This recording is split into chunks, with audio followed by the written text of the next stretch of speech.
नमस्ते मेरे प्यारे बच्चों, सेशन 3 में आप सभी का स्वागत है। मैं आशा करती हूँ बच्चों कि अगले 2 सेशन में आपने जो भी सीखा ना उसका आपने अध्ययन किया होगा, है ना? आपने अध्ययन किया है ना? ओके, तो बच्चों आज के सेशन 3 में हम क्या सीखने वाले हैं उसके बारे में जान लेते हैं। सबसे पहले हम सीखेंगे वर्णमाला और उसके बाद हम सीखेंगे कैलेंडर। तो आइए बच्चों सबसे पहले वर्णमाला में देख लेते हैं कि आज हम क्या सीखेंगे। ठीक है बच्चों, वर्णमाला को इंग्लिश में अल्फ़ाबेट कहते हैं। तो आइए बच्चों वर्णमाला के बारे में जानते हैं। आइए बच्चों वर्ण किससे कहते हैं उसके बारे में जानते हैं। हिंदी भाषा की सबसे छोटी इकाई ध्वनि होती है। इसी ध्वनि को ही वर्ण कहा जाता है। अब बच्चों वर्णमाला की परिभाषा समझ लेते हैं।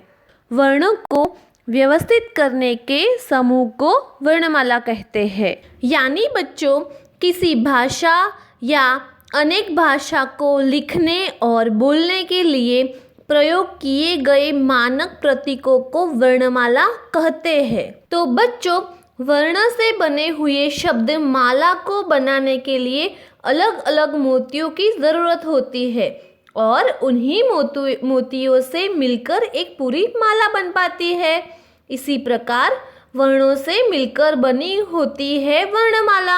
हिंदी में हिंदी व्याकरण के सभी प्रकार के वर्णों को व्याकरण में 2 भागों में विभाजित किया गया है। कितने भागों में? 2 भागों में। पहला है स्वर और दूसरा है व्यंजन। तो आइए बच्चों स्वर किससे कहते हैं उसके बारे में जानते हैं।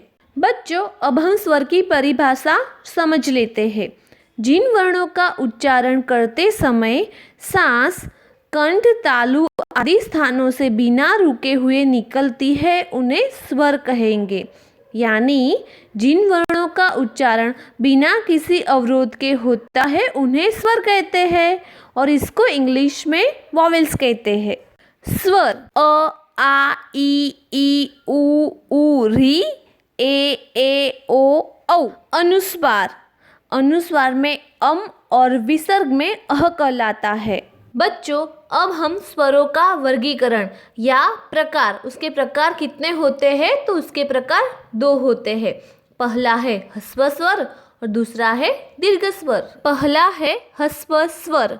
ह्रस्व स्वर किसे कहते हैं जानते हैं।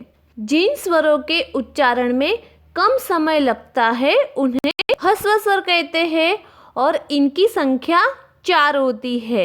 वो कौन कौन से है? अ ई उ री। दूसरा है दीर्घ स्वर। जिन स्वरों के उच्चारण में ह्रस्व स्वरों से अधिक समय लगता है उन्हें दीर्घ स्वर कहते हैं और इनकी संख्या 7 होती है। आ ई उ ए ओ औ। यह दीर्घ स्वर है। आइए बच्चों व्यंजन किसे कहते हैं उसके बारे में समझते हैं। व्यंजन किसे कहते हैं उसको समझते हैं। जिन वर्णों का उच्चारण करते समय सांस कंठ तालु आदि स्थानों से रुककर निकलती है उन्हें व्यंजन कहते हैं।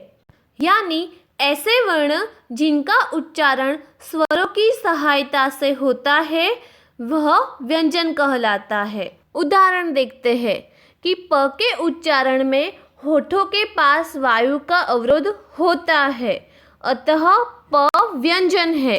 व्यंजन को इंग्लिश में कॉन्सोनेंट्स कहते हैं। आइए बच्चों व्यंजन को पढ़ते हैं।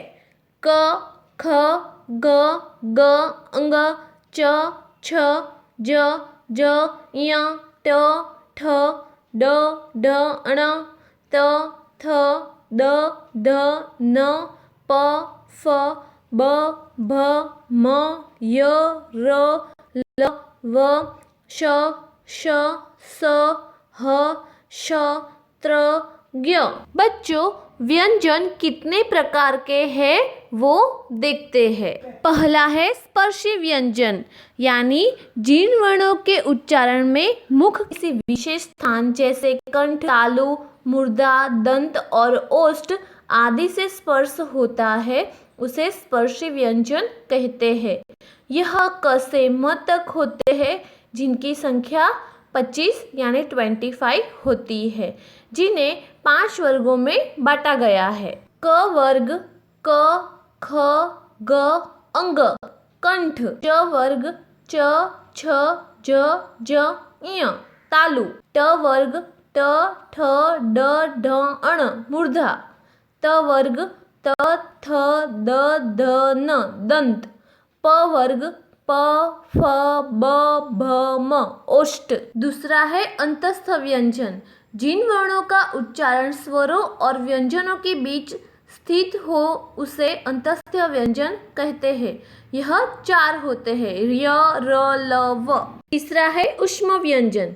जिन वर्णों के उच्चारण में वायु मुख में किसी स्थान पर घर्षण खाकर ऊष्मा पैदा करती है उन्हें ऊष्म व्यंजन कहते हैं।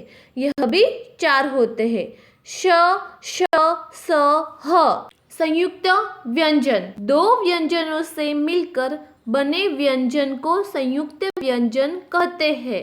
इनकी संख्या 4 होती है, श, त्र, ज्ञ, श्र। क्ष क और श से संयुक्त होकर बना है। त्र का निर्माण त और र के संयुक्त होने से बना है। ज्ञ का निर्माण ज और ञ के संयुक्त होने से बना है। और श का निर्माण बना है श और र के संयुक्त होने से।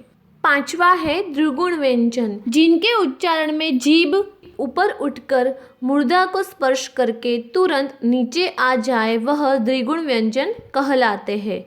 यह 2 होते हैं, अण और ढ। बच्चों, हिंदी में उच्चारण के आधार पर 45 वर्ण होते हैं, जिनमें 10 स्वर और 35 व्यंजन होते हैं। और बच्चों, लेखन के आधार पर 52 वर्ण होते हैं। इसमें 13 स्वर और 35 व्यंजन तथा 4 संयुक्त व्यंजन होते हैं। परंपरागत रूप से स्वरों की संख्या 13 मानी गई है, लेकिन उच्चारण की दृष्टि से 10 ही स्वर होते हैं। उच्चारण के आधार पर स्वर अ, आ, ई, उ, ए, ओ, औ, अनुस्वार अम, अनुनासिक अम, विसर्ग अह कहलाता है। आइए बच्चों, अब हम कैलेंडर के बारे में जानते हैं। कैलेंडर एक अंग्रेजी शब्द है। हिंदी में इसके कई अर्थ होते हैं। इसको हिंदी में पंचांग के अलावा इसे दिनपत्र, तिथिपत्र और जंत्री भी कहते हैं। परिभाषा। वह पंचांग जिसमें तारीख एवं महीनों आदि का विवरण छपा रहता है। यानी बच्चों, वर्ष भर में एक विशेष कार्य क्षेत्र में होने वाले आयोजनों तथा उनसे संबंधित तिथियों का विवरण देने वाला पत्र। इसका उदाहरण है, नए साल का कैलेंडर आते ही बच्चे उसमें से छुट्टी के दिन गिनना शुरू कर देते हैं, है ना बच्चों? कैलेंडर में 7 दिन होते हैं। यानी बच्चों, एक हफ्ते में 7 दिन होते हैं। रविवार, सोमवार, मंगलवार, बुधवार, गुरुवार, शुक्रवार और शनिवार। बच्चों, कैलेंडर में 12 महीने होते हैं। जनवरी, फरवरी, मार्च, अप्रैल, मई, जून, जुलाई, अगस्त, सितंबर, अक्टूबर, नवंबर और दिसंबर। जनवरी, मार्च, मई, जुलाई, अगस्त, अक्टूबर एवं दिसंबर महीने में 31 दिन होते हैं और अप्रैल, जून, सितंबर एवं नवंबर महीने में 30 दिन होते हैं। फरवरी माह 28 या 29 दिन का होता है। वर्ष, ईयर, एक वर्ष में 365 दिन या 366 दिन होते हैं। इसी आधार पर वर्ष को 2 भागों में बांटा गया है। साधारण वर्ष, इसमें 365 दिन होते हैं और लीप वर्ष किसे कहते हैं, इसके बारे में जानते हैं। लीप ईयर, अधिक वर्ष क्या होता है? लीप ईयर का अधिक वर्ष हम उस वर्ष को कहते हैं जिसमें साल का फरवरी महीना 28 की बजाय 29 दिन का होता है।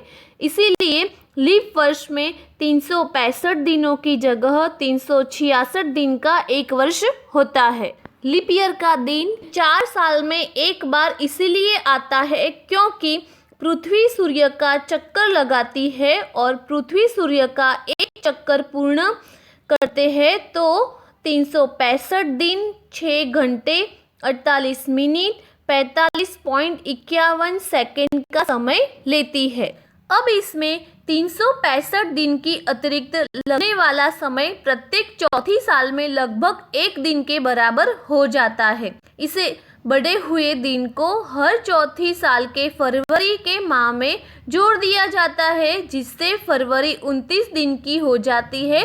इसीलिए लीप ईयर हर 4 साल में एक बार आता है। तो बच्चों, यह था आज का हमारा सेशन 3 जिसमें हमने पाठ 11 परियों के खेल के बारे में जाना। तो आज का आपका होमवर्क है कि आपको नए शब्द, शब्दार्थ, प्रश्नों के उत्तर का अध्ययन करना है, साथ में वर्कशीट की लिखने की प्रैक्टिस भी करनी है। तो बच्चों, आज का सेशन हम इधर ही समाप्त कर रहे हैं। नेक्स्ट सेशन में फिर से एक बार मिलते हैं। So bye bye everyone and take care all of you.